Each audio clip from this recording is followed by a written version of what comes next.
This football stadium is just another site affected by Turkiye's decades-long conflict with the outlawed Kurdistan Workers Party, the PKK.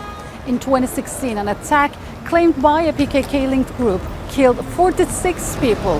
Now a new law is intended to facilitate a peace process between the sides. The bill allows for the release of some PKK members serving prison sentences of up to 10 years. But those convicted of killings and some serving life sentences would be excluded, such as the group's founder, Abdullah Ocalan. Kurdish opposition groups have long tied participation in any peace process to the release of Öcalan, who has been in solitary confinement since 1999.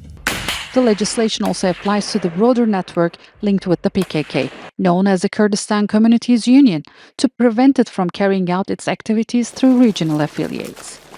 The law also allows for conditional amnesty to be withdrawn for anyone convicted of another terror offense. The PKK launched its first armed attacks in 1984, initially seeking an independent Kurdish state before shifting towards autonomy and greater Kurdish rights.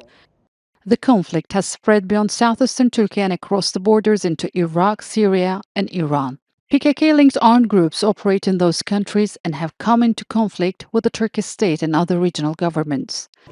Turkiye, the US, and the EU designated a terrorist organization. The conflict has killed more than 40,000 people. Ankara puts its economic cost at $1.8 trillion.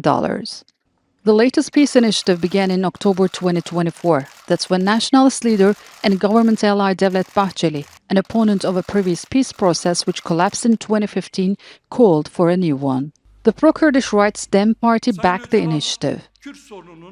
In February 2025, Öcalan called on the PKK to dissolve and disarm, and it officially announced its dissolution in May, followed by a symbolic weapons burning ceremony in northern Iraq. Supporters hope the new law can pave the way for greater social cohesion and prevent another generation from living with the conflict. But after earlier efforts ended in renewed violence, the government is trying to make this process conditional and reversible. Sinem Köseoğlu, Jazeera, İstanbul.